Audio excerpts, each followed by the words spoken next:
but the one who called me said I should do a different thing. That was not the request. The request was for the original.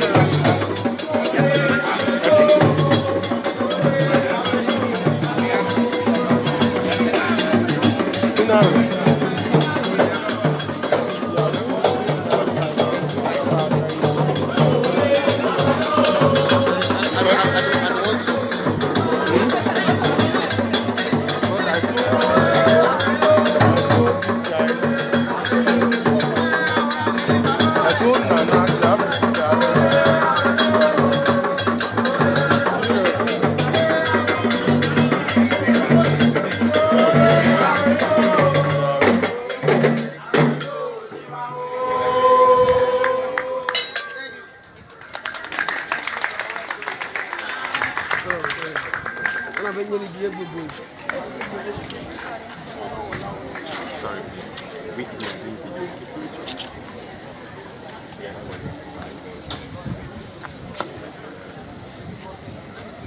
1, 2, 1, 2.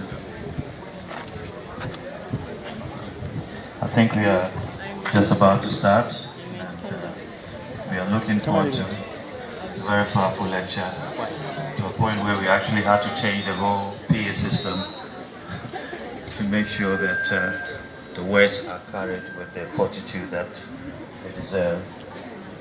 I would like to again say a big welcome to everyone. There are so many dignitaries present, and I wouldn't break protocol by announcing all of them, but in the course of the afternoon we shall mention who is here, who has honored us with their presence.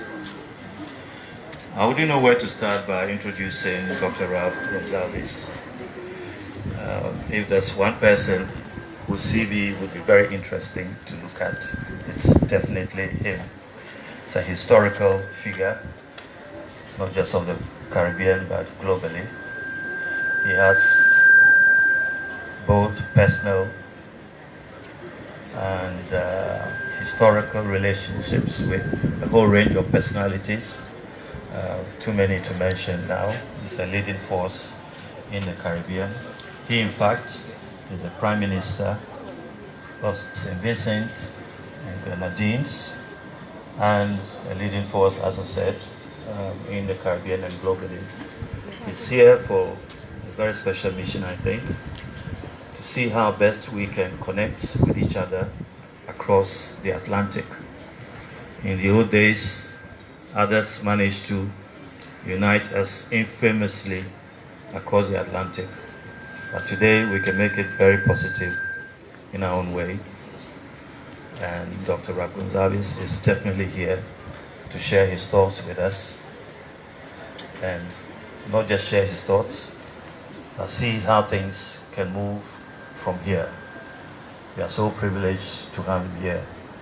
So without much ado, I want all of you to warmly welcome Dr. Ralph Gonsalves.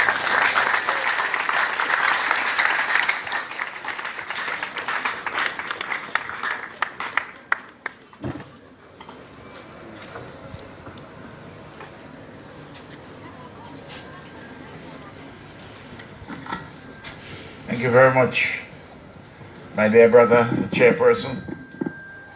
I want to greet Your Excellencies, the elders and the chiefs and the diplomats, the educational leaders who are here, and all the students and other specially invited guests. We are very happy to be here with you in Ghana.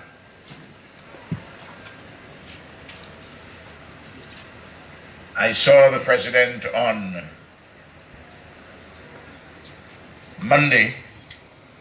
Tuesday, and we have had a very packed program. We have been all about, and I will perhaps try to weave in some of where I went with the narrative which I want to elaborate in seeking to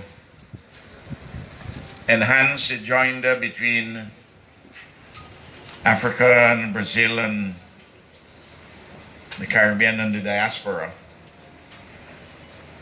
for trade and economic development and for people-to-people contact and for culture and naturally for political and diplomatic cooperation.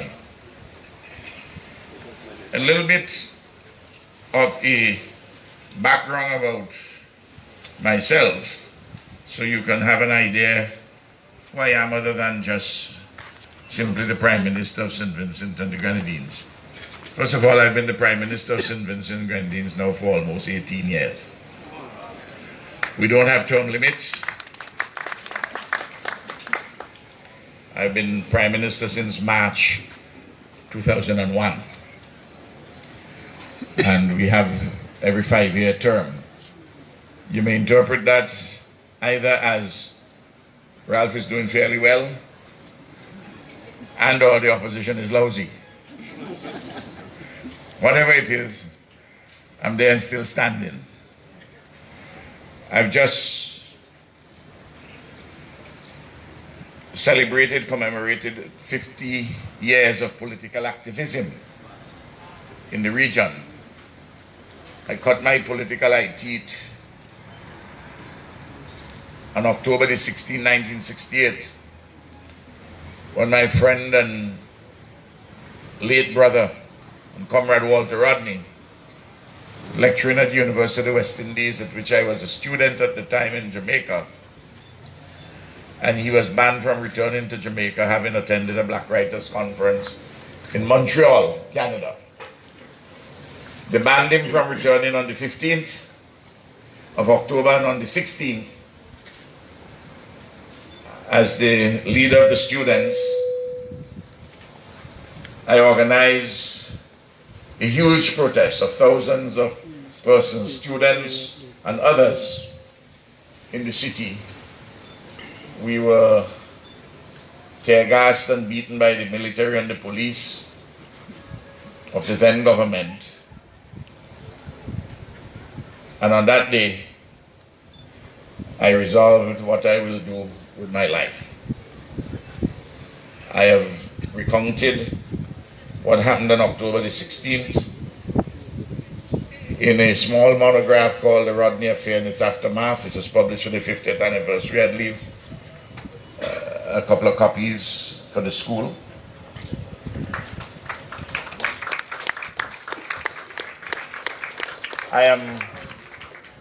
Our country received its independence.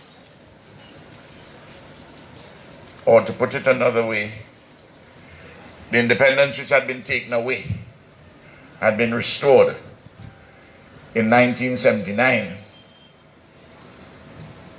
And I have been the only political figure in my country who has participated in every single election as a candidate since 1979,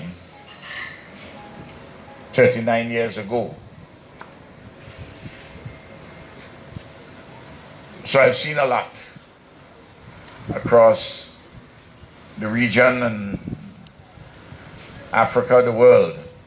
I've been advised that I'm the only head of government outside of Africa who attended an African university. I was a graduate student at Makerere University in Kampala before most of you were born. I was there during the time of Field Marshal Idi Amin Dada. I was 1972, 1973. It's a very rewarding and very enriching experience that I had in Uganda. I've been advised too that I'm the only Caribbean leader who has addressed the African Union on more than one occasion. I did so twice in Addis Ababa, once in Tripoli when Gaddafi was the leader, and in Kampala when President Museveni, when he hosted the African Union in Kampala a few years ago.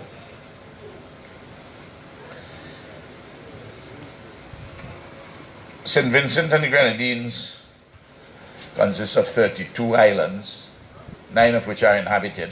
The main one is St. Vincent.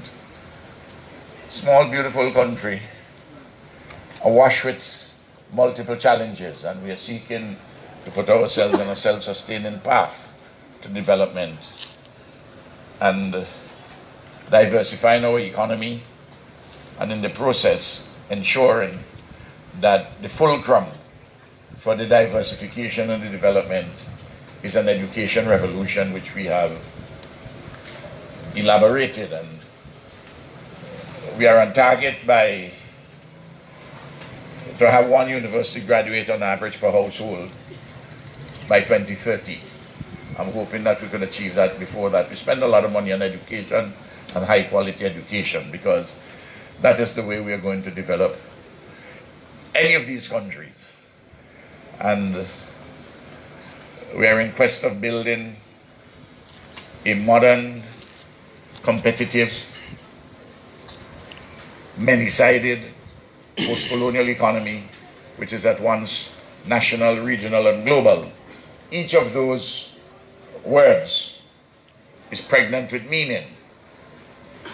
For us to build it in a competitive manner, you have to use science and technology and produce goods of a sufficient quality and competitively in price. And you can't do that with words. You have to do it with action. Faith is important, but the book of James advises that faith without works is meaningless. So you have to do things to get the show on the road. Otherwise, that's the equivalent of just spitting in the wind or have your feet firmly planted in the sky. And we need to keep our feet properly grounded in order to get things done. Straight.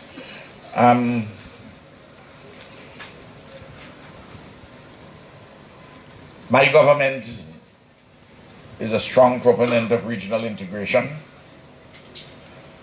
We belong to several important regional organizations, including the Organization of Eastern Caribbean States, which issues one currency and is a tightly knit organization.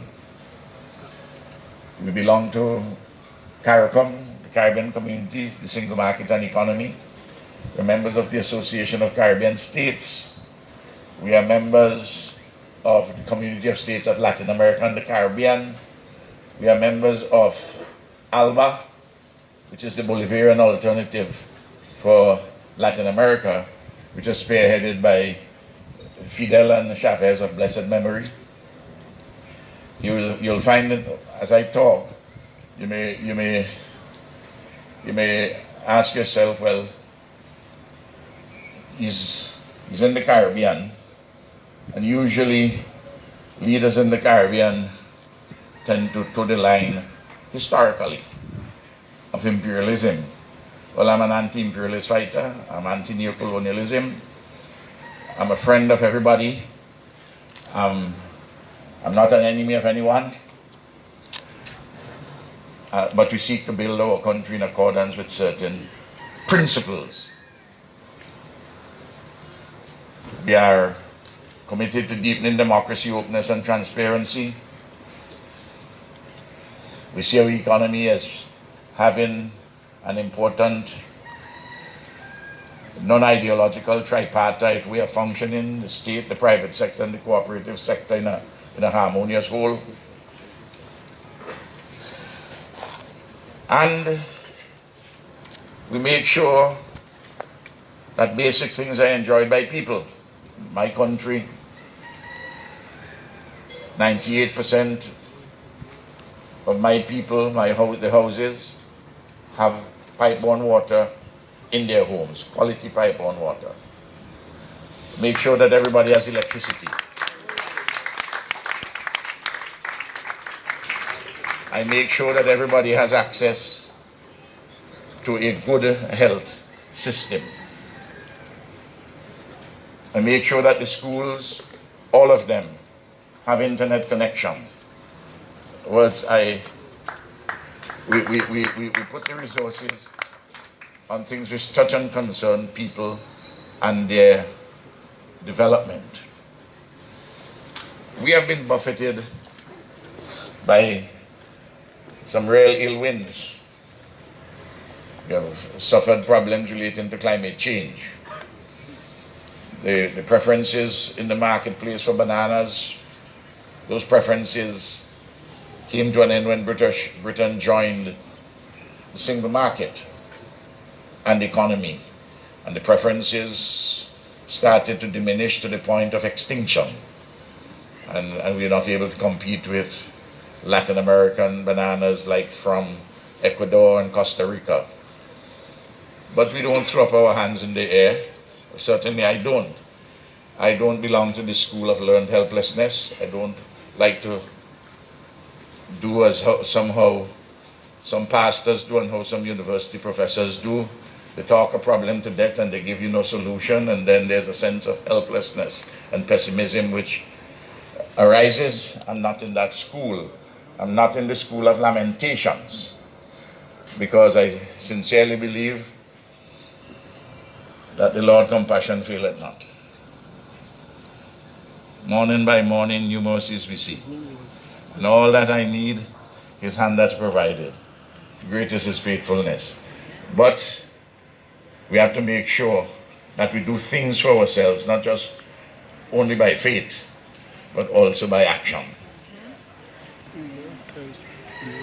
And we seek to keep the population united despite the vagaries of highly competitive politics. And I operate simply on the basis that I'm elected to do certain things. I set about doing them. I'm never afraid of losing political office. Never. Because I have learned that those who fear the loss of political power tend to lose it swiftly, and those who fear not tend to hold it longer.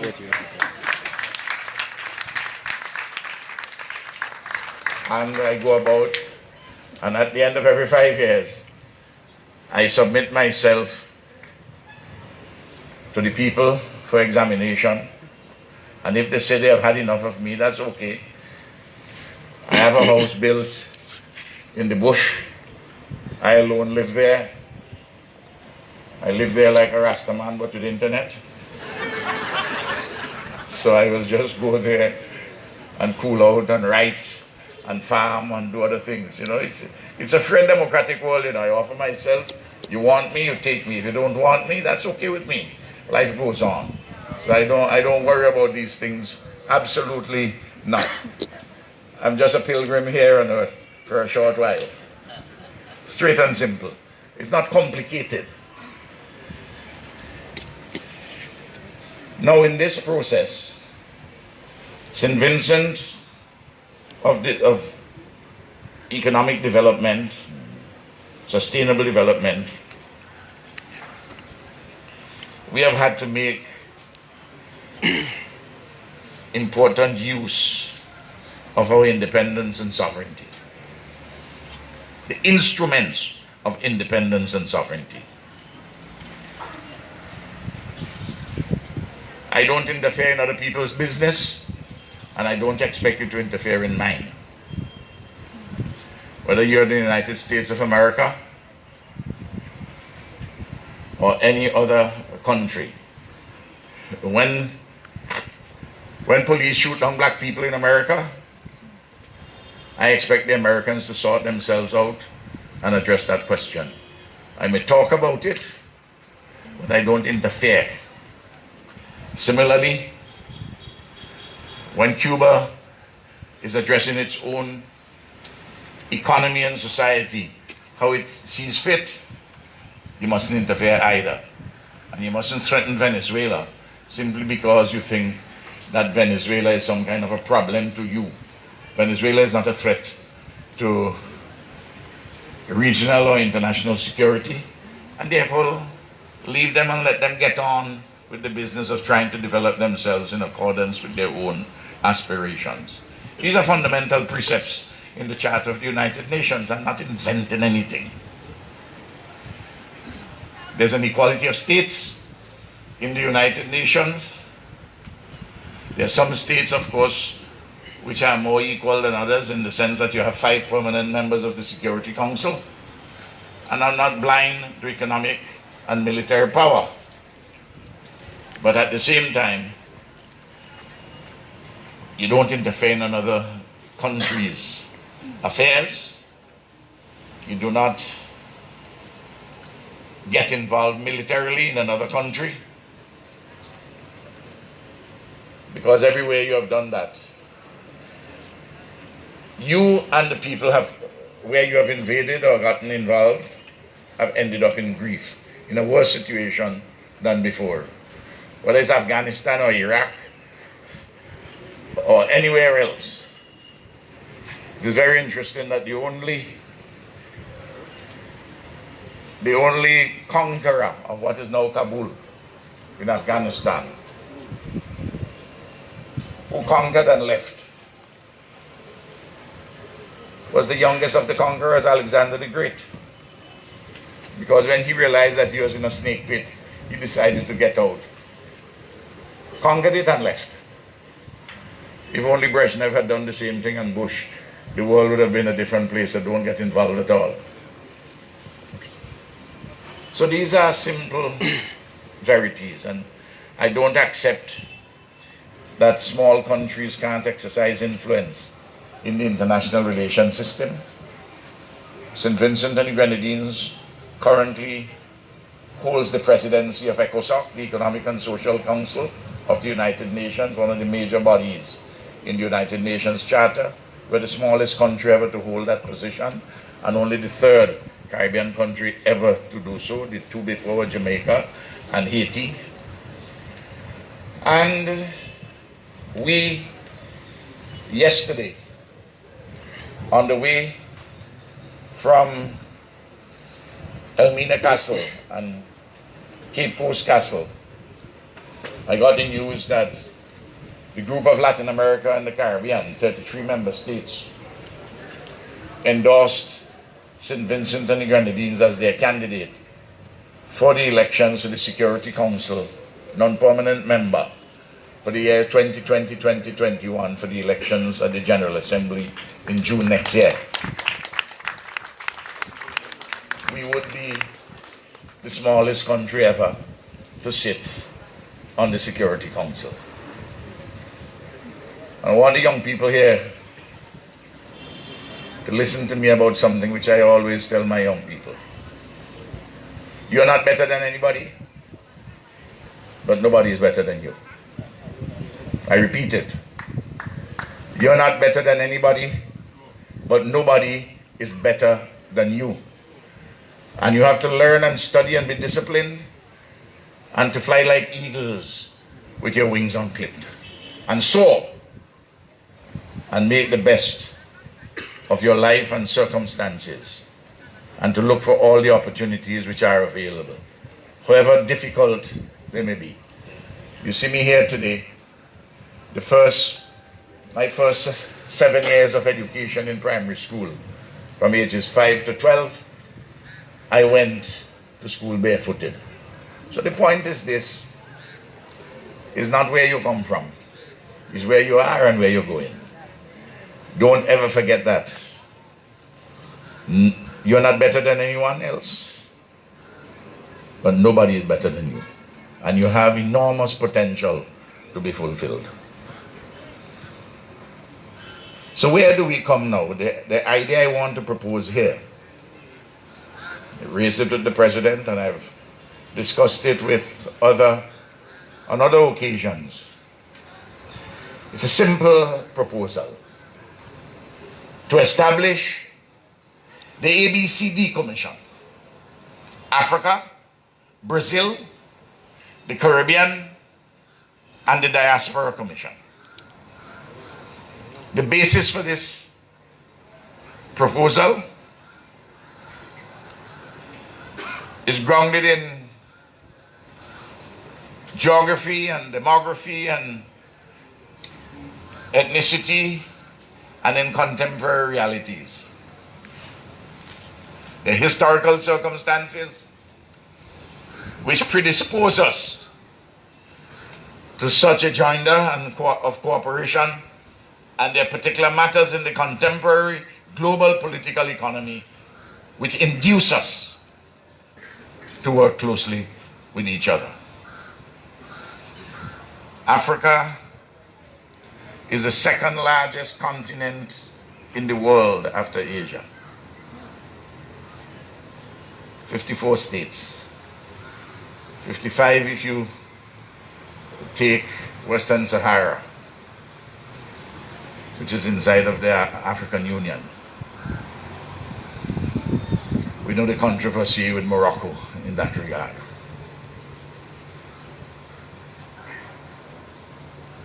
It is the second largest continent also after Asia in terms of people.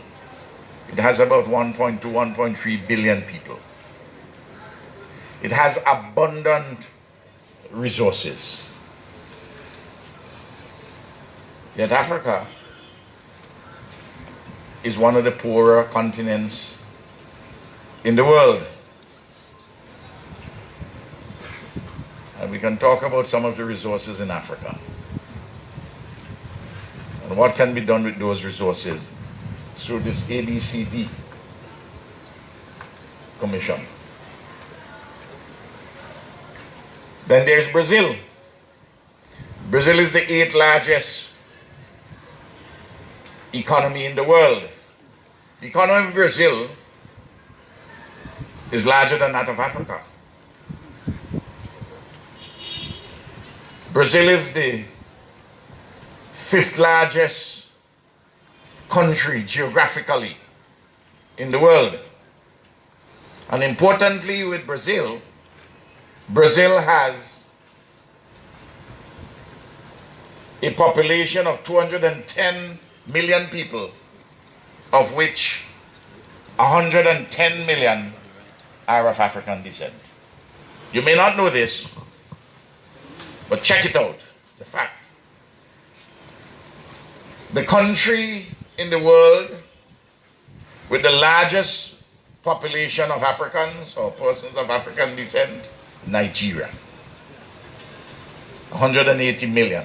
And the second largest is Brazil. Of course, there are some challenges. If you take a census in Brazil and you ask the people what is their ethnicity, 40-odd% will tell you that they are white. 8% will tell you that they are black. And 40-something% will tell you that they are mixed or that they are brown. But the largest group of quote-unquote brown people are people of African descent. Either what they call mulattoes, a mixture between black and white, or between Africans and Amerindians, the Aboriginal people, or of course between white people and Amerindians. But if you check it, 50% of the population in Brazil is of African descent. And it's an enormously wealthy country. And the Caribbean. I talk about the Caribbean as washed, all the states washed by the Caribbean Sea. Nearly approximately 230 million people. I want to read those countries for you, because you may say, where are these Caribbean countries? Where are they? Independent countries. I want to read them for you. They're, of course, island nations and those which are continental, meaning on the South American continent. 13 independent island nation states. Antigua and Barbuda, Bahamas, Barbados, Cuba, Dominica, Dominican Republic, Grenada, Haiti, Jamaica, St. Kitts, Nevis, St. Lucia, St. Vincent and the Grenadines, and Trinidad and Tobago. Belize, Colombia, Costa Rica, Guatemala, Guyana, Honduras, Mexico, Nicaragua, Panama, Suriname, and Venezuela. And there's a colony called French Guyana, Cayenne. So you're looking there at 24 countries. We may wish to include El Salvador because of its closeness to the other Central American countries I have mentioned, though Salvador, strictly speaking, has no border with the Caribbean but with the Pacific. But that's a matter of choice of definition in relation to the elaboration of the concept. Now, the majority of peoples in the islands of the Caribbean are of African descent. So too in Belize. So too in Guyana. Of course, there are also large 50-50 Indians and persons of African descent. And Suriname. But significant numbers of persons of African descent are in all the other countries that I have mentioned. Some of them are a little uneasy about Africanness, and they don't even include it in their census, the question of ethnicity. But that is part and parcel of the contradictions and the struggle in going forward. The shortest distance between South America, to travel between South America and Africa, is to go from Dakar in Senegal to Brazil. Brazil is one of the biggest manufacturers and exporters of aircraft. You didn't know that, eh? The Embraer. Yes. And all these countries are endowed with tremendous resources. Just in case you need a reminder of the natural resources here in Africa, 90% of the world's cobalt is in Africa. 90% of the world's platinum, 50% of the world's gold, 98% of the world's chromium, 70% of the world's tantalite, 64% of the world's manganese, 1/3 of the world's uranium, abundant water, solar energy, water also for electricity.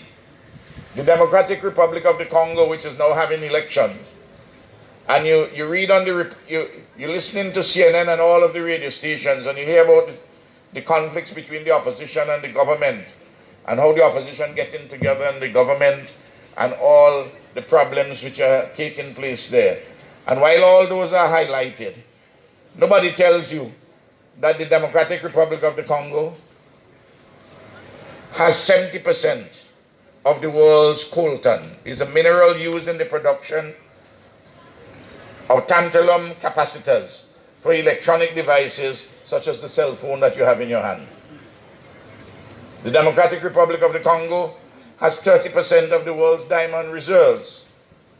Guinea, where Kwame Nkrumah went as co-president after he was unfortunately overthrown. That's the nearest I'm getting involved in your politics. They're the largest exporter of bauxite. Large amounts of agriculture, forestry, fisheries, manufacturing, services, including tourism. In the case of Brazil, has been the largest. Brazil's resources are in agriculture, mining, manufacturing, and services. They've been the largest producer of coffee for the last 150 years. Fishing is over 5% of their gross domestic product. They produce large quantities of oranges, sugarcane, cassava, sisal, soya beans, fruits. Industry is 31% of their GDP. Automobiles, steel, petrochemicals, computers, aircraft, consumer durables. They're the 4th largest car market in the world. Among their major exports are aircraft, electrical equipment, automobiles, ethanol, textiles, iron ore, steel. They have a lot of water also, the Amazon jungle. forestry, solar. Again, tremendous sources of electricity. In the Caribbean, the states which I've mentioned, and remember I said 230 million, Mexico has 120 million population. But in these countries you find oil, natural gas, forest, water, the sun, lots of agriculture, and we have lots of beaches, lovely tourism, and of course, highly educated population. Now, the suggestion here is not for Africa or Brazil or the Caribbean to cut links with Europe or the United States or anywhere else. It's a question to put on the table an earth-shaking proposal to deliver greater benefits to the continent of Africa, Brazil, and to the Caribbean. To enlarge the areas of cooperation and economic integration and linkages. I come to Ghana, I have to come north to come south. I had to go to London and then come down. I can't leave my country and go to Venezuela and then go down to Brazil and come across to West Africa. I can't do it. Why not? We are a globalized world, and we have to look for spaces in which we can maximize the opportunities in the interest of our own people's humanization and development. That is the crux of the proposal that I'm putting before you here on the African continent. I've made this proposal several times, I've written about it. And the diaspora, and the president, when I met him, was very keen for the diaspora to be included, because we are talking about the diaspora in North America. The African diaspora in North America is about 40 million people. People with resources, people with a lot of skills. We have to begin to think in a large strategic sense.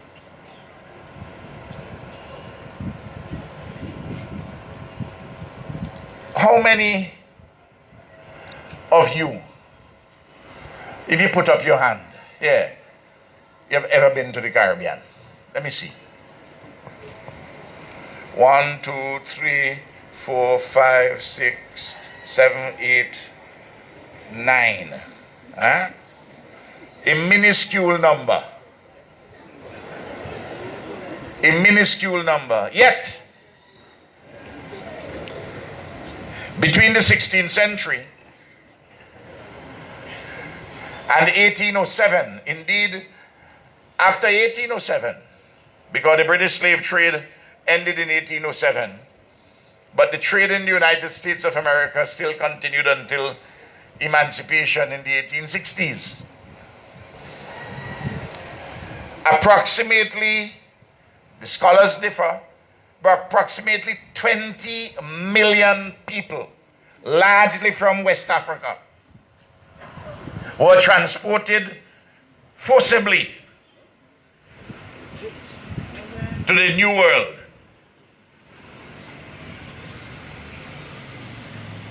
Listen to that number. The 20 million, if you read Walter Rodney's book, How Europe Underdeveloped Africa, you will know that that was fundamental in the underdevelopment of Africa. You can't take 20 million people from the west coast of Africa, go right down to Angola, which is part of the west coast, but a little to the south of us here. And you don't disrupt the economy. I'm not dealing now yet with the pain and suffering, I'll come to that, I'm dealing with economic categories at the moment.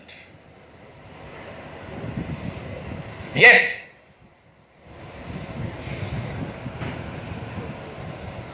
from Ghana, where millions were taken through different forts, Elmina, the Cape Coast Castle, and others. But yet, in a group of maybe 200 people here, 150, you can't find 10.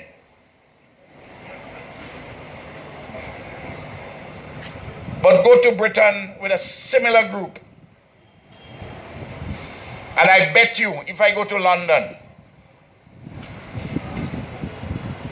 and I'm not talking about people of African descent or Caribbean descent, or Asians, if you have a crowd of British people, 150, randomly, and you ask how many of them would have gone to the Caribbean, I will bet my last dollar that more than 10 of them will put up their hands.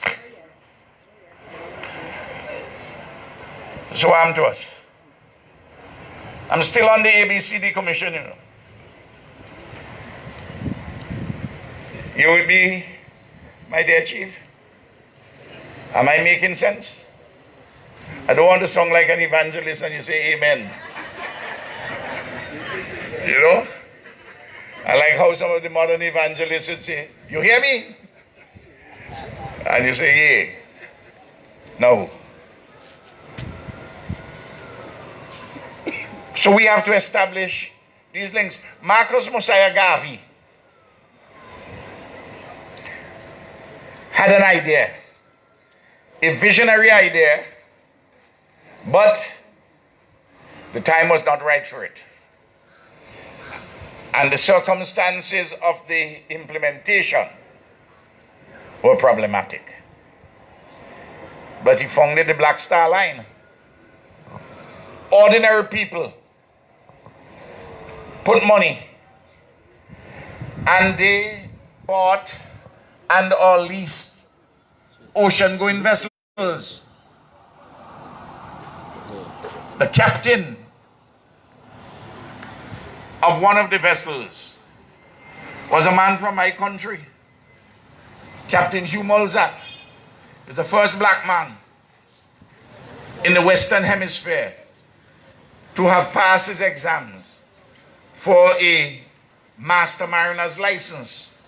Of course, he couldn't get any jobs as a captain because of racism. He was the cook, number 2, number 3 man on the ships, until Marcus Garvey gave him an opportunity.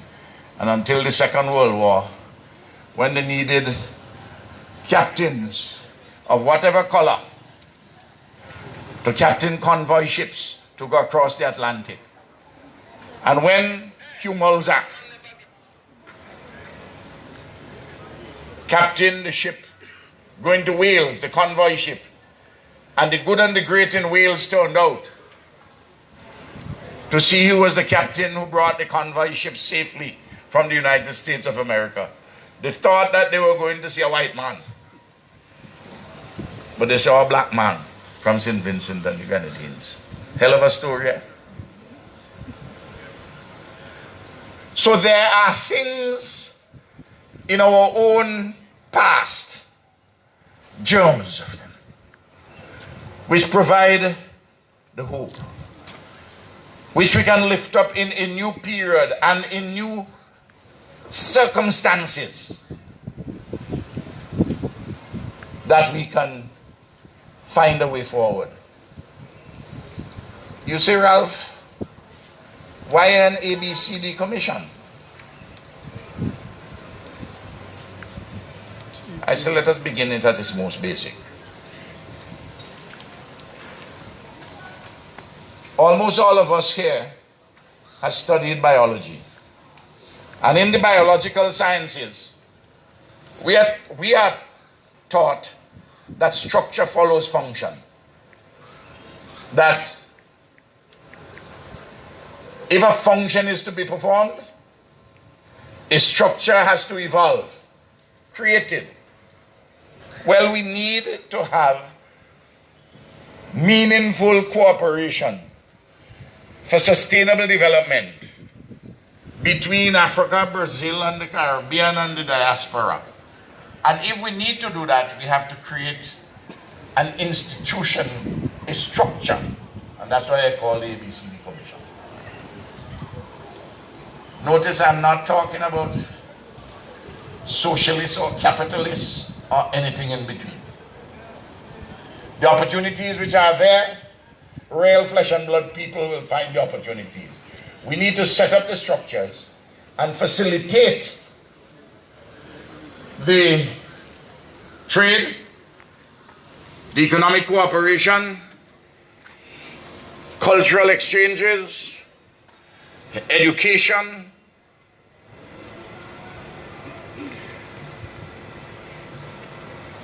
Look, can you imagine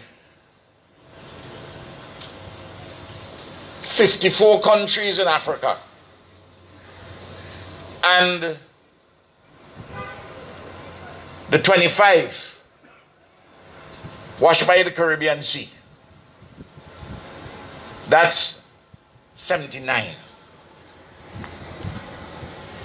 There are 193 members of the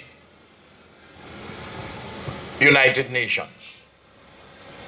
And if we have these blocks together, you can be sure that other countries will have an interest in us.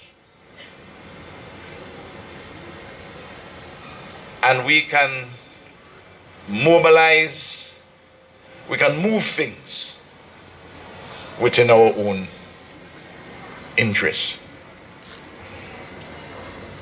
We have to make sure that we take all the governments take hold of this idea and run with it, and I will play my part. Now, I mentioned a short while ago that the scholars say about 20 million slaves were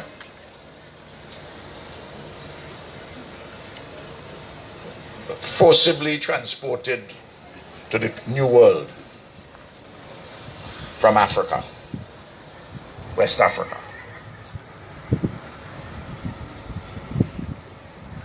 Now, and I talked about the impact on the economy, but bear in mind, the bulk of these slaves would have been young people, because the slave traders didn't want old people like me or the chief to go. What kind of work, what kind of hard work you could do in the sugar plantation? And we are not talking about the numbers who died in the process of slave trade, who were killed in the process of slave trade, and those who were killed or who died in the dungeons at the various castles. So the 20 million is a small number because it hasn't taken into account. These are the numbers I'm making reference to. And African slavery and the Caribbean were major contributors to the building of Britain's industrial strength.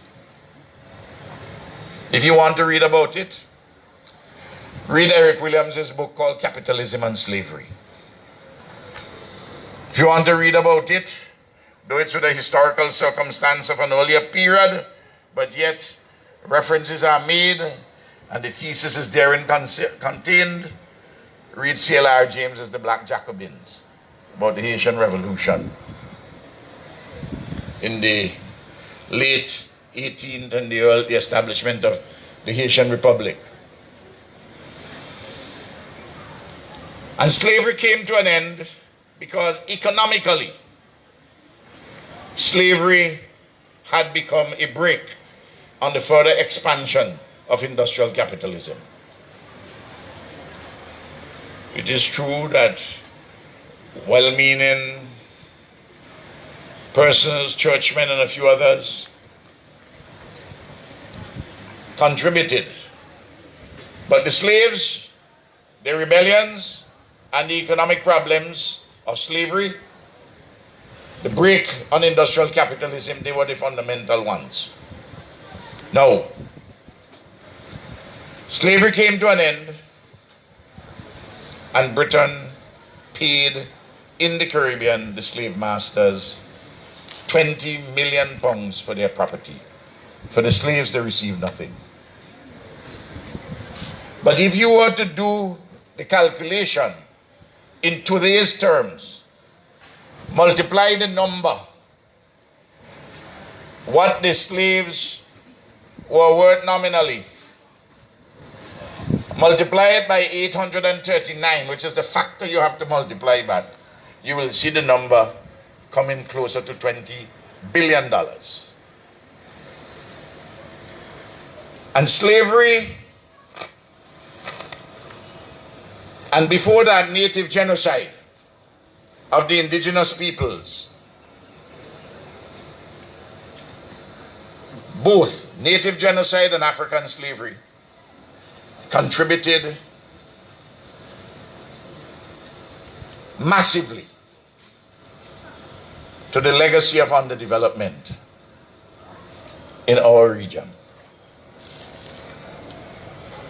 And for that, we need reparations. We need repairing, to repair the legacy of underdevelopment.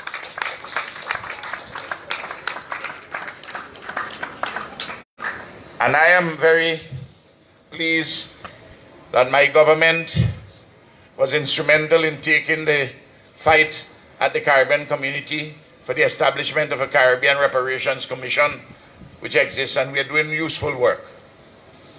It's a long struggle.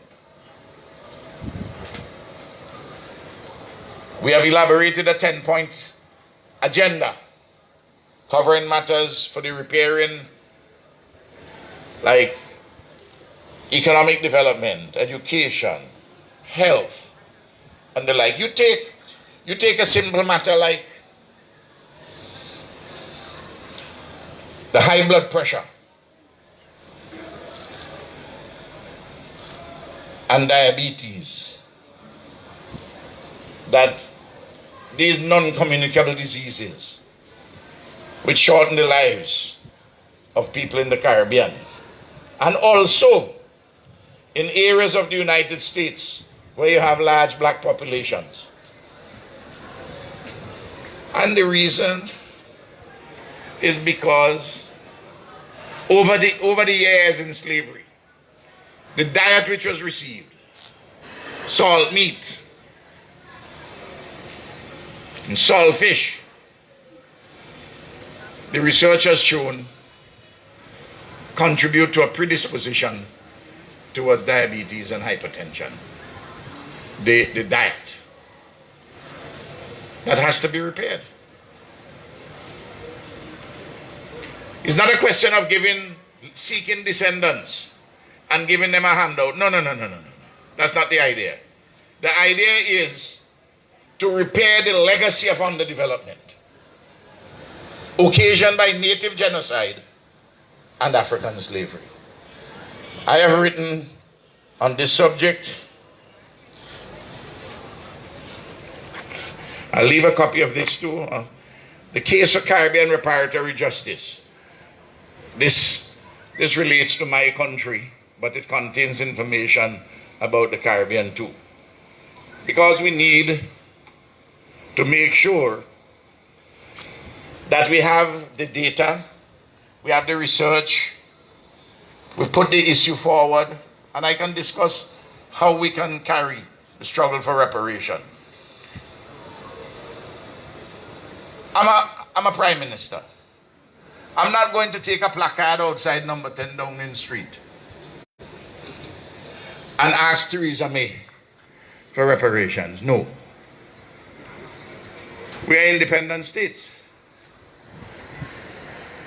We have written to her predecessor, David Cameron, who has responded. And the next step is for us to go to the International Court of Justice in The Hague and make the legal case. While we are doing the diplomatic and the political case, like I'm doing here in Accra, and like we are doing at the United Nations, every speech we make at the United Nations, at least those of us who are committed to this idea, we talk about it. I'm not involved in any confrontation with the United Kingdom government, or the government in France, or in Holland. No. Nor the government in Spain, or in Portugal, for where Portuguese colonialism and Spanish colonialism contributed to this crime against humanity. No. We are to have a mature conversation, make the requisite representation, and to seek legal redress through the international legal institutions. And we do have an unanswerable case, and we just have to do the work. This is a long struggle. This is not something which is going to, maybe I wouldn't see that day. Maybe I wouldn't see that day. But the young ones here will see it. But we have to do the work, and we have to build upon it. I know some of you there would be saying, what sort of peculiar fellow is this? He has a name, Gonsalves, that's anglicized Portuguese. And he's talking some language. How is this possible? Well, you see, my foreparents came from Madeira. They went to St. Vincent in 1845 as indentured servants. Slavery came to an end in 1838. And they needed people who were accustomed to work in hot sun. And Madeira was a subtropical island. They knew sugar cane. And in any case, because of the relationship with Britain, Portugal and Britain, and some donkeys had come over from Africa, because Madeira is just 280 kilometers off the northwest coast of Morocco, you know. And the four-legged donkeys had done quite well. And when they couldn't get any more Africans, because the slave trade had come to an end, and slavery had come to an end, they said, well, why don't we get some of those strong two-legged ones from Madeira, since the four-legged ones had served well earlier. And 2000 and something, between 1845 and 1850 went. And my foreparents went to live the same barrack plantations with the ex-slaves.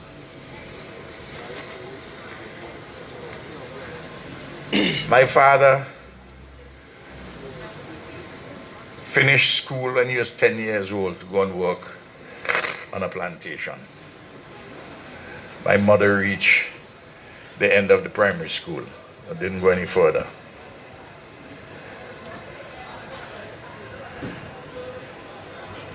So I have seen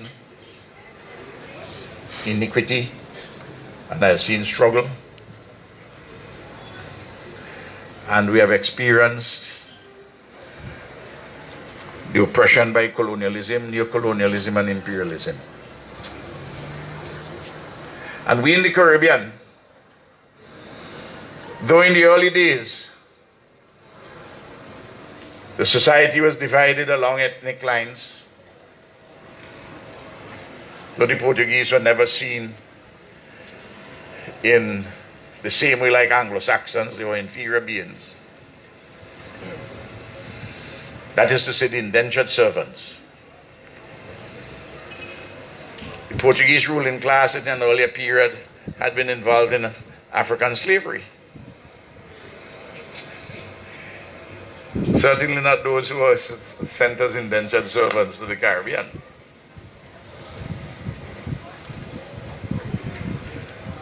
But the society during slavery and after in the Caribbean was one in which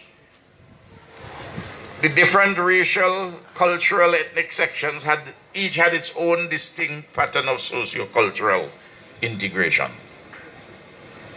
But through the fever of history, and biology helped too, that we have become we've moved from cultural pluralism to heterogeneous divisions to homogeneity in cultural terms and creolization, where we have become a veritable symphony. Metaphorically, we are the songs of the indigenous people. We are the rhythm of Africa. We are the melody of Europe. We are the chords of Asia. And we are the homegrown lyrics of the Caribbean. And we have, from time to time, dissonances. But we address those dissonances within the context of the evolution and the creolization of our own society.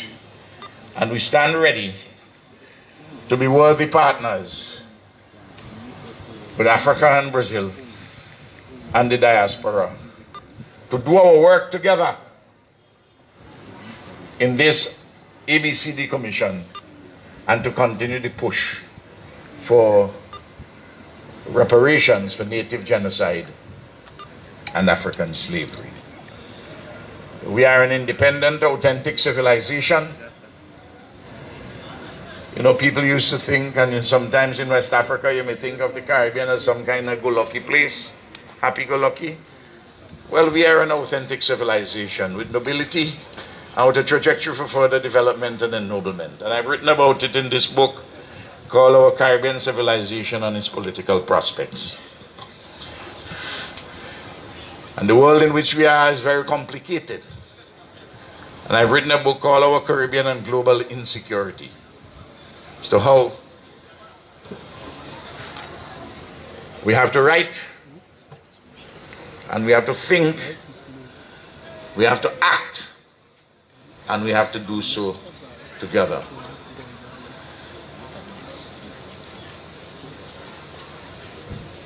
There are two poets from my country which I want to close with. One of them is called Daniel Williams, now dead. He said, "We are all time. Only the future is ours to desecrate." We are all time. Only the future is ours to desecrate. The present is the past. And the past, he said it sardonically, and the past, our fathers' mischiefs. But of all time, only the future is ours to desecrate. We can't live in the history. We have to learn from the history as to how we should address issues today. You can't go and live. I can't go and live in 1845 when my foreparents arrived. But I can learn from what they went through.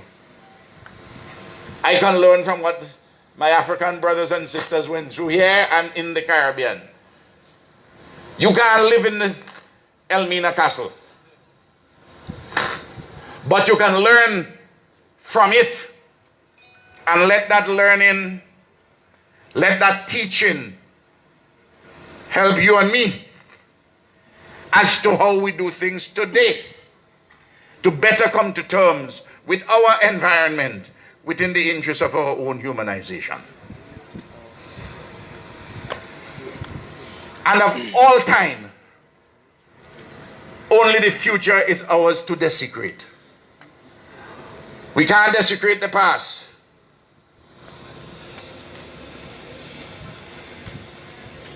Which means that we have to act together and act nobly. I'm not saying that human beings, we will act saintly, you know.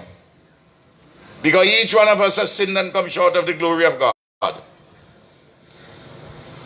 But we have to work together, nobly, in our own interests. And we have to be properly led. You know, leadership is a very important matter. Politics and public policy are not branches of the entertainment industry, you know. They're serious business for serious people. We see in the United States of America, it has become entertainment. Don't fall for that. Those who rule could try and entertain themselves at our expense. But we can't treat it that way. It is serious business for serious people. It's not a branch of the entertainment industry. And a lot of people who lead, they say, I am leading because I want to inspire you. And there's nothing wrong in inspiration. In fact, there's a lot to be said about inspiration, which is good. But the hallmark of transformational leadership is not just to inspire, but to draw out. Not to put in, but to draw out. And draw out of people that which is good and noble in them. And to draw out of them goodness and nobility, which they do not as of yet know that they possess. Our people possess goodness and nobility. But our people go about the place we don't even know we have it. And leadership is not just to inspire. Oh, that's important. But to pull out, to draw out of people the goodness and the nobility in them. And to draw out goodness and nobility which they themselves do not as yet know that they possess. And when you do that, you begin to lead seriously. To draw out what is in people, the goodness and their nobility. And in doing so, we have to come home to ourselves. There's a poet, Sheikh Keen from my country, who wrote a poem in honor of Walter Rodney's publication of How Europe Underdeveloped Africa in April 1973. And Sheikh Keen said some things which is very interesting. He said, if you want to know how things run, and I want the young people to hear this, you have to ask your mother and your father, and your grandmother and your grandfather, if you want to know how things run. If you want to know why you think in a language which is not your own, you have to ask your mother and your father, and your grandmother and your grandfather. You have to learn and you have to know how things run.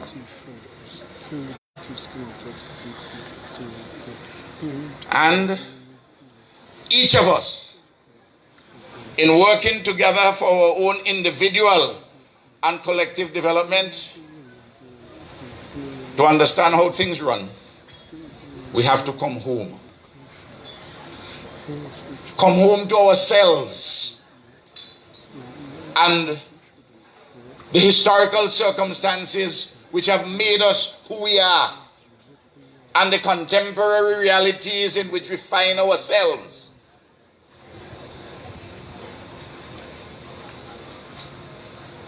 So we come home to ourselves.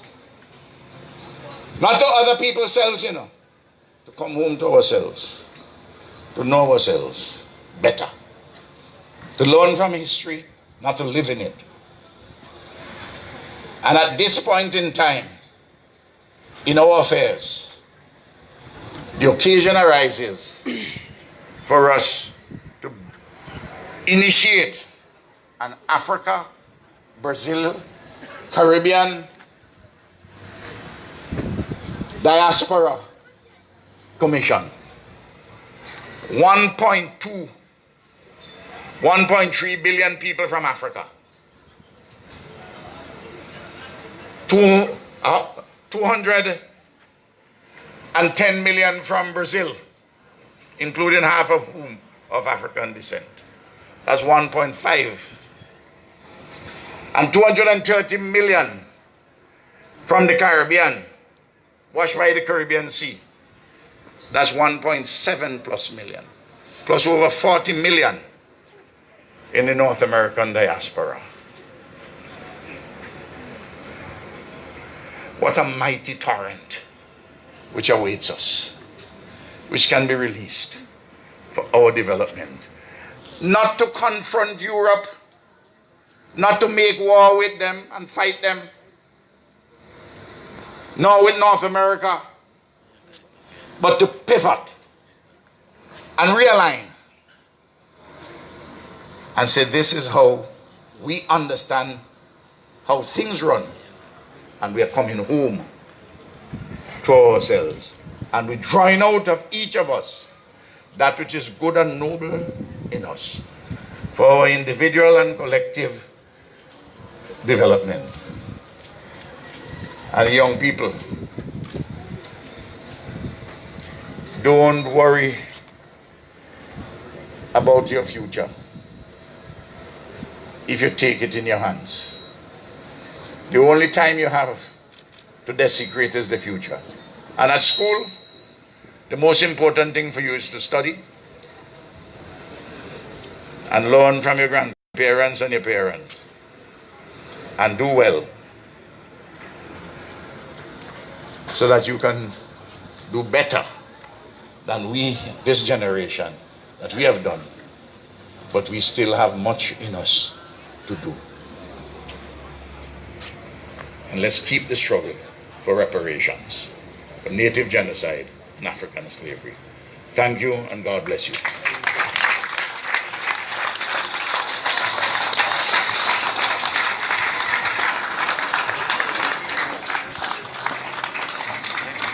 Would you give you a seat? Yeah, I would stand up and talk. Yeah, no problem. Let's get to a seat. Okay. Can we have just a seat?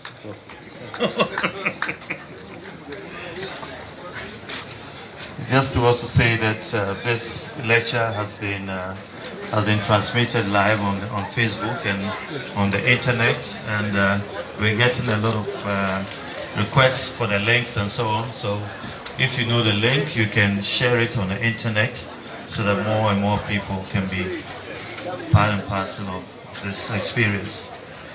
We shall try and be very, very short at this point. But as he was speaking, I thought I was listening to a sage. At some point, I was listening to a historian, possibly a politician. I was listening to a poet, a wise uncle. I was actually listening to Dr. Ralph, and if I, with your permission, Yao Gonsalves. Please let's give him a big hand of applause for his new name as Yao. I want to give my comrade copies of the 4 books I made reference to. Thank you very much. Thank you so much. We are so grateful, and this is the first set of books that is going to go into the library of the School of Creative Arts, and we're so privileged that it's actually coming from a Prime Minister, and I say our Prime Minister because I think he's a Prime Minister for all of us and not just St. Vincent, if you don't mind. So thank you so much. I think at this point we are going to take some questions. He has said a lot, very rich history, which really can't be paraphrased in any real sense. So we have another microphone, and let's be as brief as possible. Victor, if you can hold them.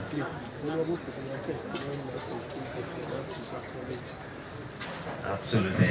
I think there are so many people who are following us live on Facebook, not least of all Honorable Kojoyanka, who is the founder of this university. And if you know anyone who's following us, please let us know so that we can acknowledge them. Okay, absolutely, thank you. But I think just to mention a few people who are here, we have the Chief of Adabraka, Zongo, Alhaji Abdul Bigiga. If I've mentioned that, please one big applause. We also have the Chief of Adabraka, Atupa Ni Tete Ajabe II. We have Olupa Isaac Tete ID, who's also here. We have Esa Sek from the Senegalese Embassy, who is here. So we have Phyllis Chilembe, who is the Deputy High Commissioner, Zambia High Commission, who's been here. Honorable Mohamed Noga, Chief Whip of AMA and Adabraka Assembly. I think one big round of applause. We have Margaret Odum, the CEO of Aprekua Foundation, who's here, and so many others that I would mention as we go along. So shall we take the first question, if you can make them very brief so that we can get some full answers. Please mention your name and a brief question. Thank you. My name is Professor Ofoko from AUCC. I first of all want to heartily congratulate our Honorable Prime Minister, Dr. Gonsalves, for his inspiring and thoroughly challenging speech.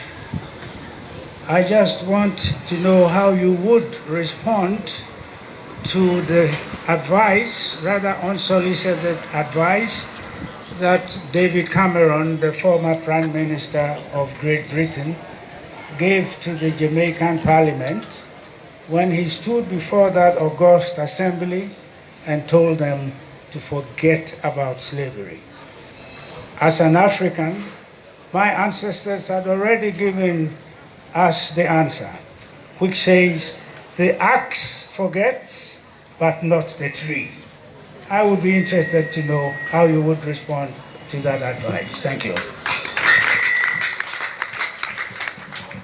Well,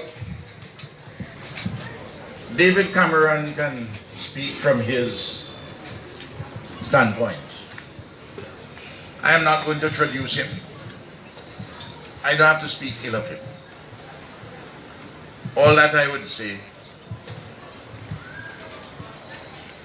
such an advice is a little strange and even inappropriate coming from someone whose own ancestors benefited personally from slavery. But apart from that, and I'm not saying that he's not a good man, I'm not getting involved in that sort of a thing. I'm not getting involved in any confrontation. We have a strong case, and I'm not going to weaken it with asides. I'm not interested in sideshows. I'm interested in the main event. We cannot forget. Africa cannot forget, nor the Caribbean. We must have memory. And memory is important because it is the memory and the understanding of the past which would help us in how we confront our challenges today. I just said we can't live in the past. That's not possible. But we can remember, and we can study, and we can learn from it. Not to reside there, but to reside here today, and not to desecrate the future and to plan. So I think my friend David Cameron is just wrong on that one. But you know, he doesn't want to confront the issue of slavery. I want to read something which is a perfect answer to him.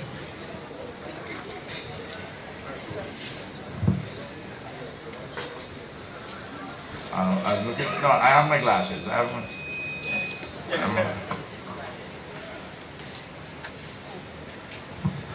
In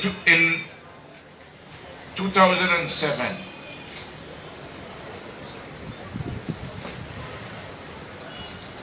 the then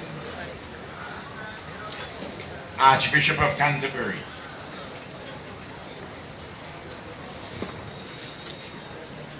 on the occasion of the commemoration of the 200th anniversary of the abolition of the slave trade, he had a church service at Westminster Abbey in London. And this is named Dr. Rowan Williams, the former Archbishop of Canterbury, the head of the Anglican Church. I want to read what he said. Professor, just, you can look it up, the full speech on the internet. He said, we who are the heirs, H-E-I-R-S, of the slave-owning and slave-trading nations of the past have to face the fact that our historic prosperity was built in large part on this atrocity. Those who are the heirs of the communities ravaged by the slave trade know very well that much of their present suffering and struggling is the result of centuries of abuse. That's what I call the legacy of underdevelopment. Goes on, slavery is not a regional problem in the human world. It is hideously persistent in our nations and cultures. But today, when you're speaking on the anniversary of the end of the slave trade, but today it is for us to face our history. The Atlantic trade was our contribution to this universal sinfulness.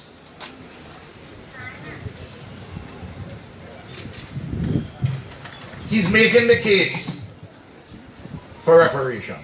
He said that they must acknowledge that we, they the British, the heirs to slave owning and slave trading, they have to face the fact that their historic prosperity was built in part, a large part, on the slave trade. And the communities now in West Africa and in the Caribbean suffer as a result of that trade. And for that I also add native genocide in the Caribbean. That they have to face up to it. And you have to face up to it and do something about it. He frames it in theological terms that it is sinfulness. Well, no, if it is a sin, you have to be redeemed. But you can't be redeemed just by words. You can't just talk. It'd be good to get an apology. But an apology wouldn't satisfy me. Because an apology unspoken, I still have the legacy of underdevelopment as a consequence of this. So I want something real in accordance with our 10-point plan to deal with reparations. So that would be my answer to my friend David Cameron. Notice, I call him my friend. I ain't quarreling. the Archbishop of Canterbury helps me to answer that. Thank you very much. We shall take maybe 3. Mission. How far along are you?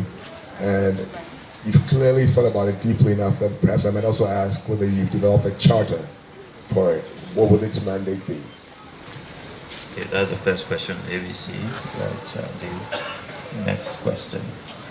And the young people there will definitely want some questions from you. So please start writing them down. You. Don't look back, you. Yes, please. We want some questions from the school, boys and girls at the back. Yes. Thank you, Prime Minister.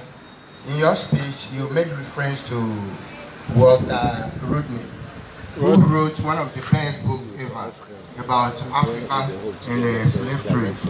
I would like to know from you, when I was researching about you, I read that in 1968 you led student protests against deportation of Walter Rodney. What are we doing to preserve the way of Walter Rodney as Africans? Because it's very needful, timeless and timely at this particular time. And secondly, I would like to know from you, which political party is your Unity Labour Party is in conjunction with in Ghana over here? Very interesting third question. Anyway, I'll let, of course, answer to that one. Yes. So one more before we come back for some responses. Yes. This is what somebody is asking from Facebook. He wants to know when we will get a direct flight from Ghana to St. Vincent. Absolutely, yes. There was a lady who called yesterday. So she had just come from the Caribbean and actually runs an agency, airline, wants to set up something like that. So maybe you can ask a question and then we can get a response to that. But you can make a contribution, definitely. My peace to my brotherhood. This is the first time I have landed in Ghana, Africa. My dreams as a child was always to come home. And I am overjoyed that I am here. My name is Atherine Reese. I'm from Good Fortune Tours in Barbados. During my visit here, I was sent a poster of this lecture this evening, and I am so happy to be here to hear this lecture from Dr. Ralph Gonsalves. He has hit the nail on the head.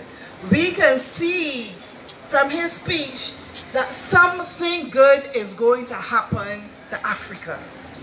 Because he was not aware that I am here, and I was not aware he was coming to do this lecture, and all have worked in neatly. I am here to discuss with the airlines to operate direct flight from Ghana into Barbados and possibly St. Vincent. And Dr. Ralph did not even know about this. So we can see that the spirits are working, the ancestors are coming to life, and Africa is waking up.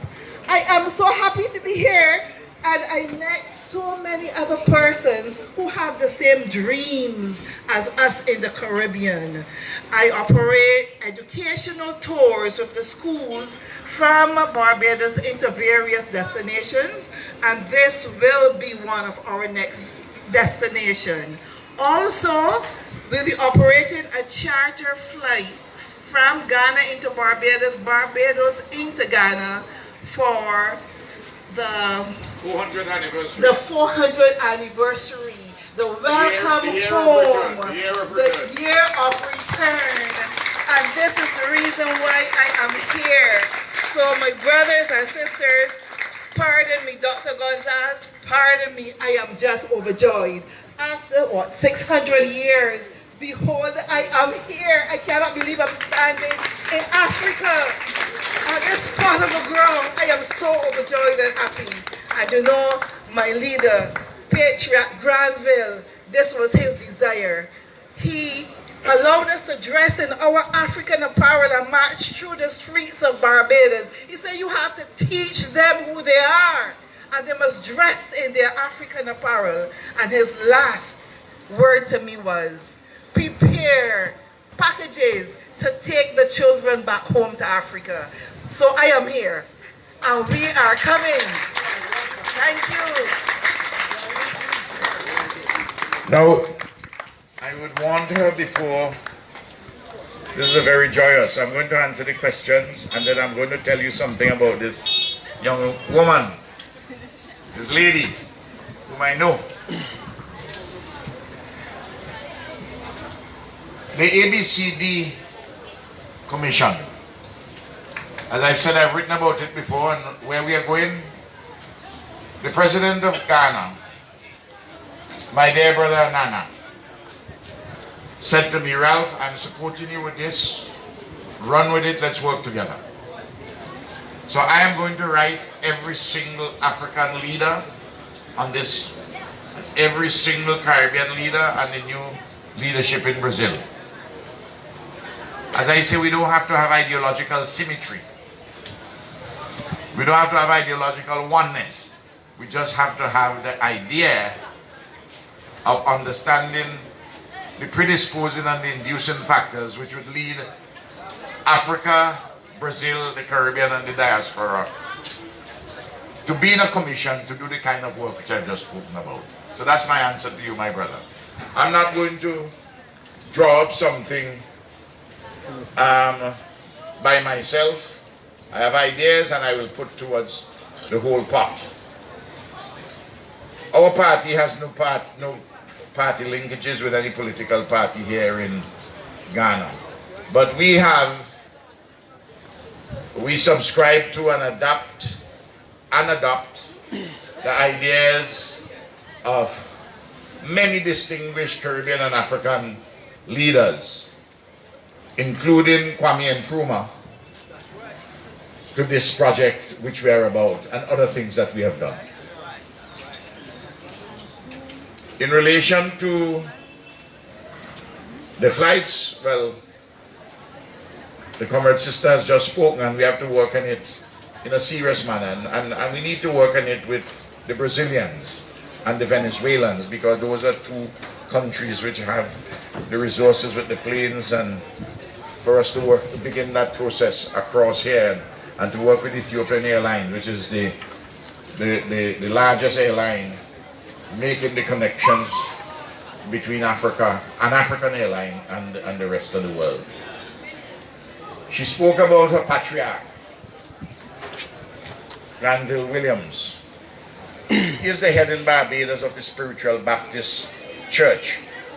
It's a Christian church, but with African forms and African infusions.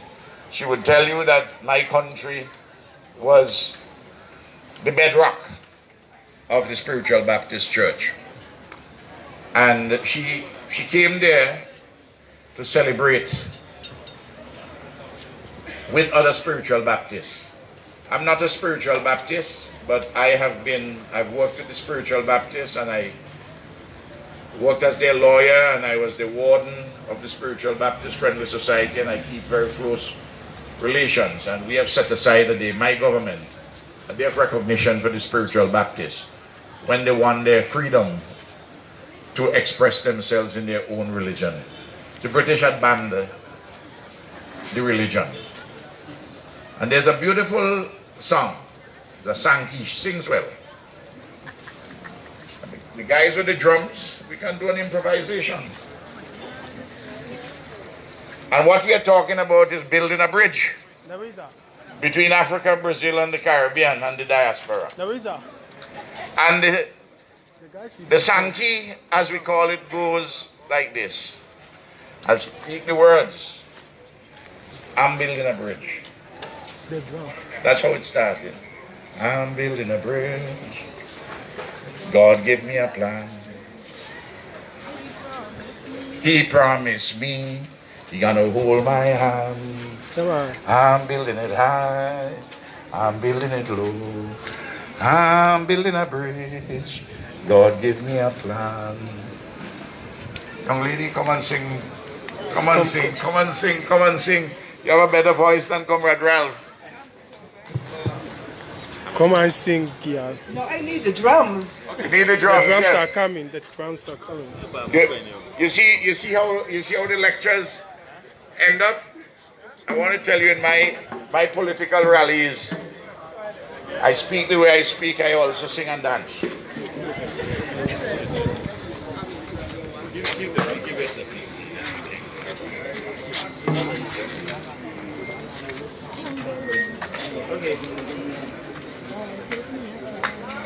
No.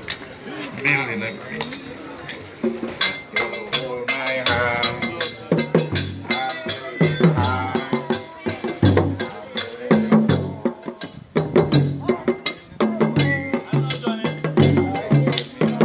Let's go.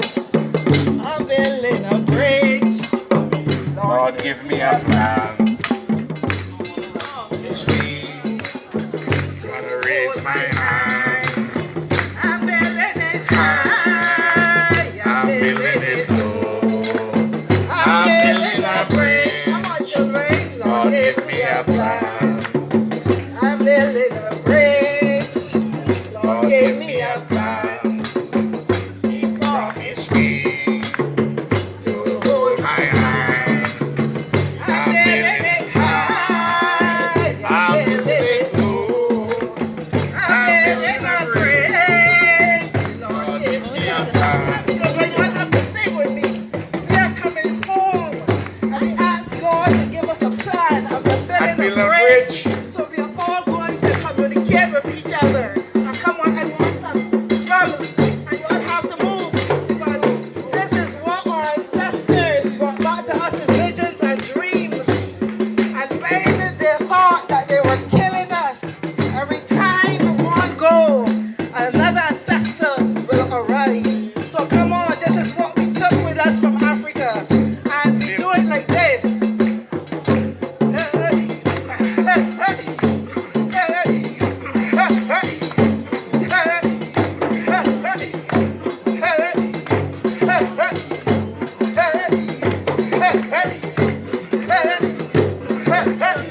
When we had to work in the fields, and we had long journeys to go, and we had to grow from the pains, and we had to go into the spirit to help us and to bring us back to Africa land in the Holy Spirit, to even communicate with our ancestors. This is how we did it. I like it, vibe. This is crazy.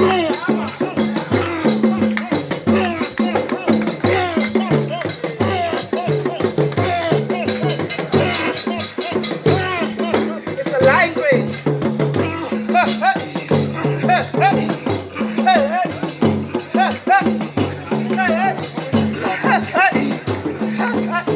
So I'm building a bridge.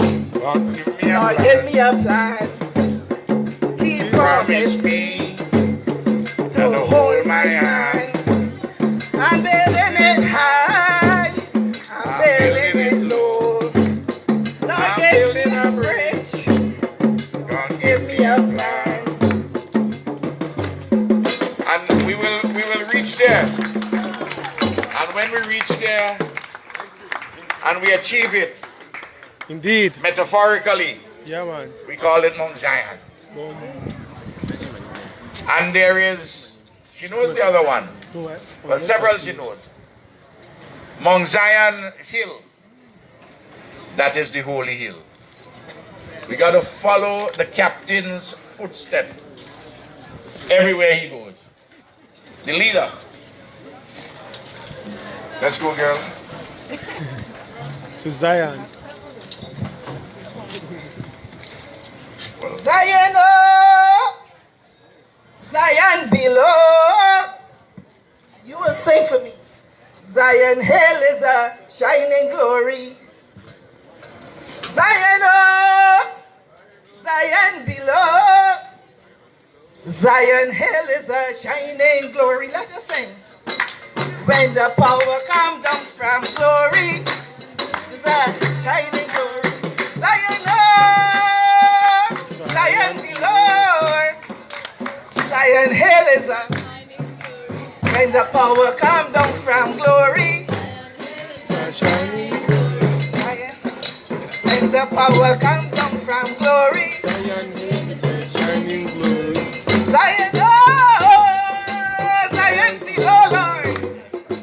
Shining glory. Come on, children. We have more soul than that. Come on, man. Zion up, Zion below. Can't hear you, man. This is Africa. Come on. When I land in Africa, I was hoping to hear the drums coming from even long, far in the distance. Come, I want to hear my people. Zion up. Zion glory. When the power comes down from glory, shining glory. Zion up, Zion below, Lord. When the power comes down from glory, Zion up, Zion below, Lord. When the power comes down from glory, Zion is a shining glory. When the power comes down from glory, Zion is a shining glory. Zion up, Zion below, Lord. Zion up, Zion below, Lord. When the power comes down from glory, when the power comes down from glory, Zion is a shining glory. Zion up, Zion below, Lord. When the power comes down from glory, when the power comes down from glory.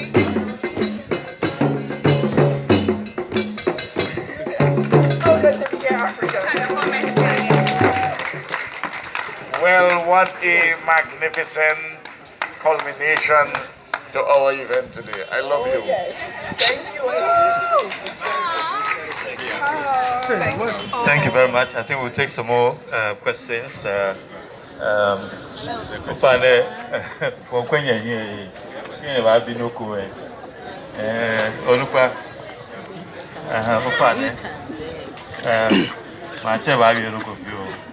Oh, like the Jamaicans would say, you was great, man. You was great, you know. Shall have a contribution. Good afternoon. Good afternoon. I'm very glad.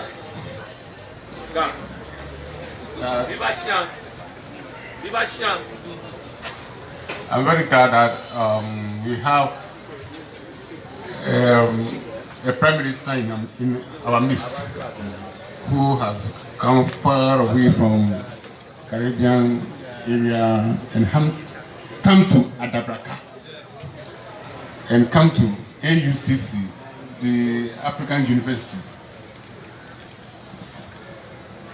We are honored for receiving you.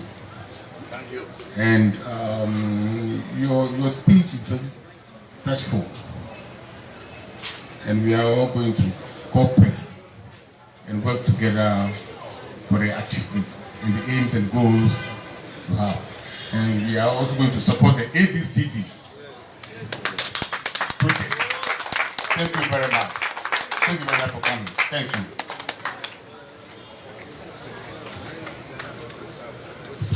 Thank you very much. Alaji, why we are not confused? Opane. Oh, Opane, but Obe is different, you know.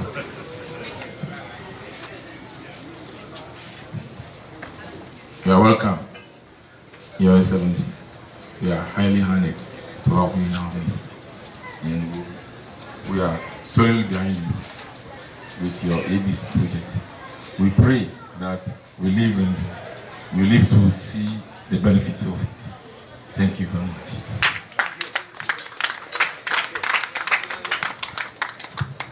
We have a young person here who wants to ask a question. But please, we want as many contributions as possible. So please, maybe everyone will speak before we leave here. So let's make it snappy. All right.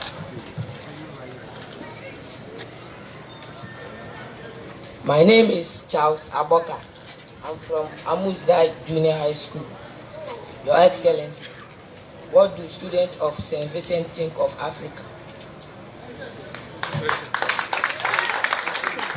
I think that's a very powerful question.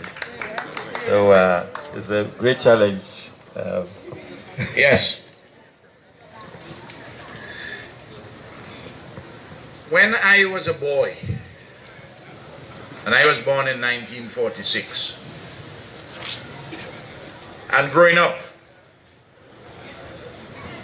the view of Africa by the officialdom colonialism and the teachers in schools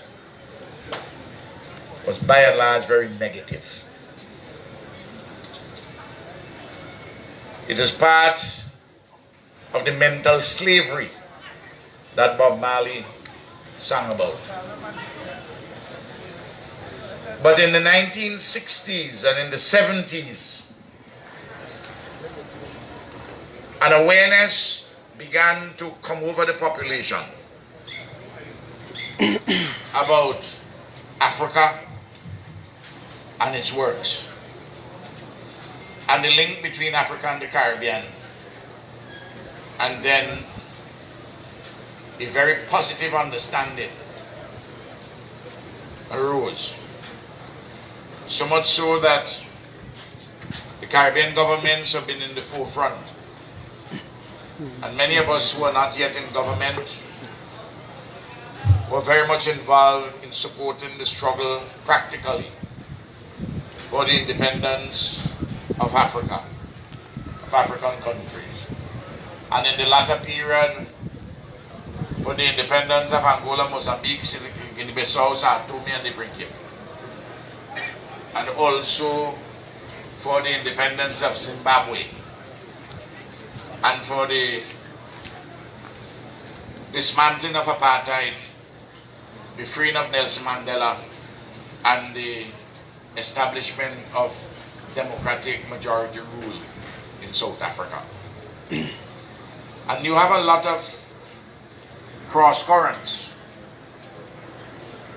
You still have people who would want to have negative views of Africa, but increasingly those voices have to keep quiet, because the general perspective which has arisen is about the positive nature of African civilization, despite weaknesses and limitations like we do have in our own Caribbean civilization.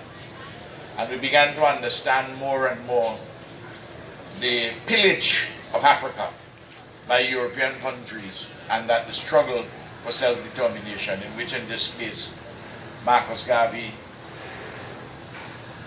played a civilization. Spiritual Baptist faith now is recognized and is a religion in my country. It has over 10% of the adherents. They play an important role in ceremonies like the Catholics, the Anglicans, the Methodists, and anybody else. So that a process of conscientization, of education, and people increasingly applying their hearts to wisdom, and then with understanding. But you, my brother, you have your role to play.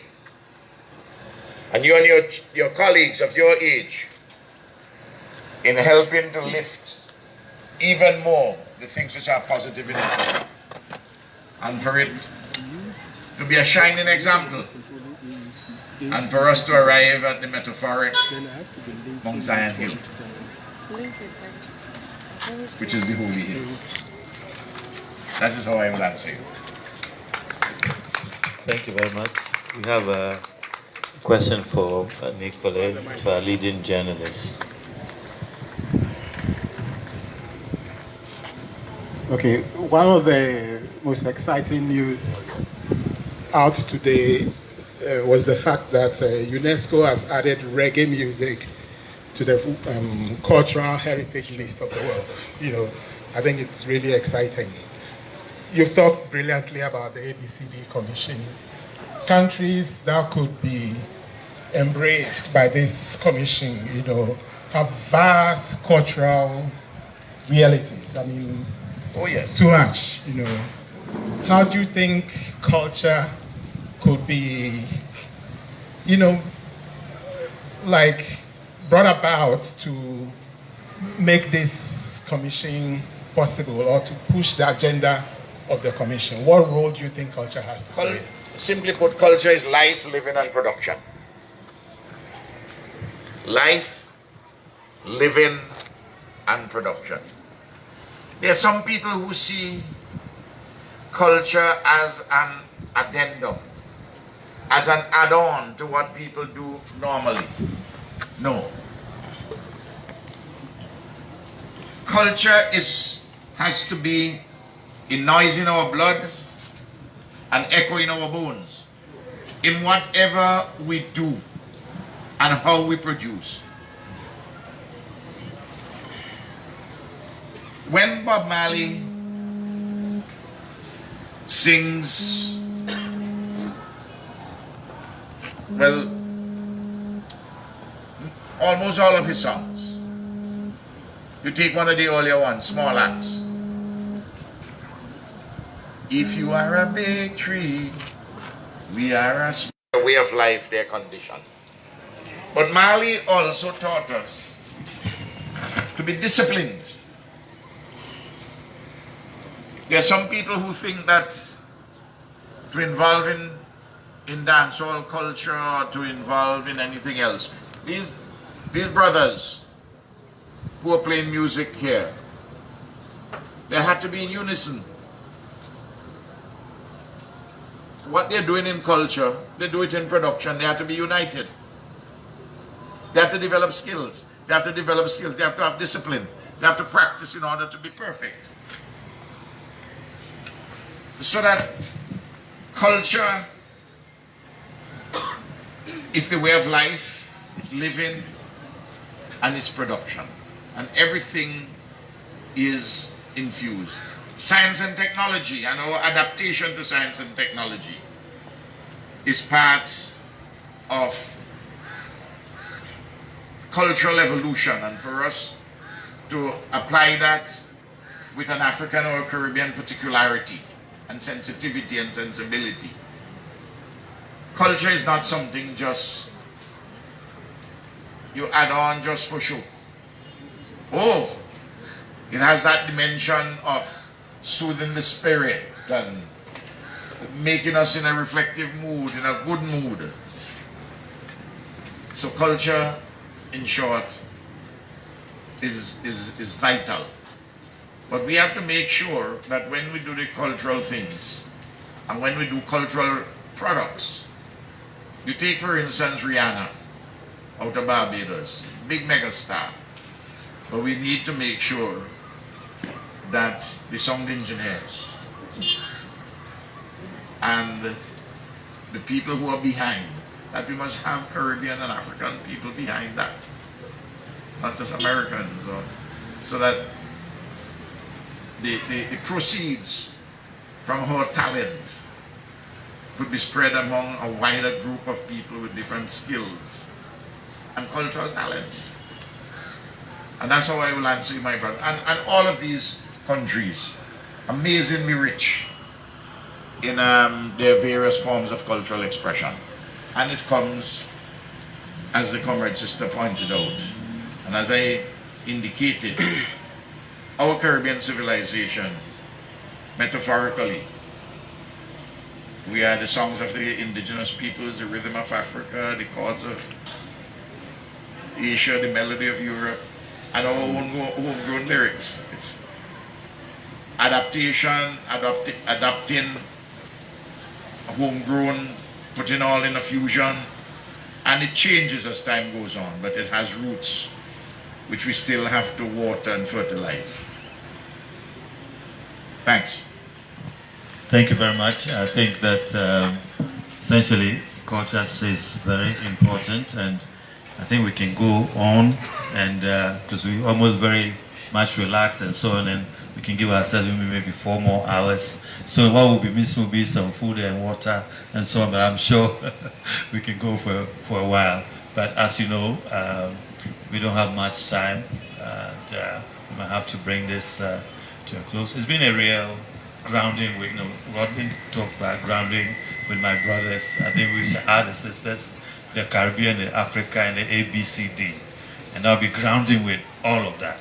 I think that is just been fantastic, and we are just looking forward to exchanges, cultural exchanges that I think will be very important, especially exchanges that will make it possible to work with the university here and others, bring groups around, aside between us and so on. This group of people definitely make a hit, I'm sure, in St. Vincent, and we can have a band from St. Vincent here. We'll be very happy to host them.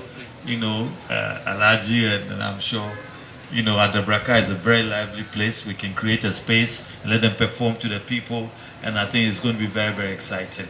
If we have some music with this thing here, this place will be jam-packed completely. So there are so many things we can add to our conversation and so on.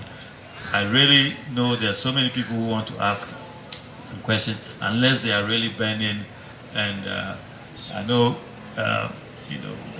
His Excellency has other engagements, and but I know if we don't end now, you probably won't leave to go to St. Vincent again. So we have to be mindful of that. So thank you very much. Unless someone wants to raise a vote of thanks, we shall be very happy. Kobe, where can be a set? Nana, Prof. Oh, she's done her part. Ah. Yes. Good evening, Prime Minister. Once again, welcome to AUCC. My question never got answered, but indirectly, he made an exchange comment. So I'm hoping that in the nearest future, by 2019, we will have that exchange of students from St. Vincent and AUCC. We would really love to have that coordination. Thank you so much. Let me just say this. I told the president, I said, listen, we can start very soon. We can agree on how many students to come from Ghana, to come to St. Vincent, to do various different programs, and from St. Vincent to come here. The details can be worked out. I said, all you need to do is to pay the passage to get your students to St. Vincent. I'll take care of them there. And when I send my students to you, I pay the passage, and you take care of them here. Simple, straightforward. It's no big thing. It's no big thing at all. I mean, we can do it.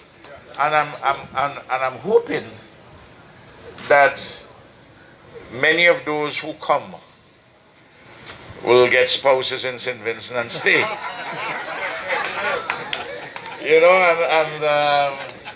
And let's further the integration. So. Thank you so much. We thank you and your entourage for joining us at Adabraka, the heart of the city, and joining us at AUCC, where you discover yourself from here. So today I've learned something new from you. Thank you from all of us. Please have a second. And then, of course, thank you to the engineers.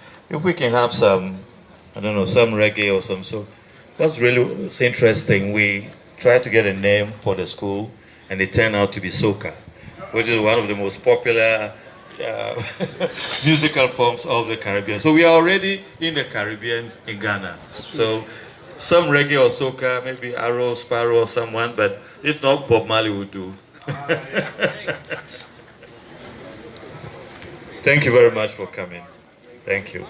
And for those watching us on the internet, thank you We're taking a break now, and then I hope you found this interesting and educative and inspiring.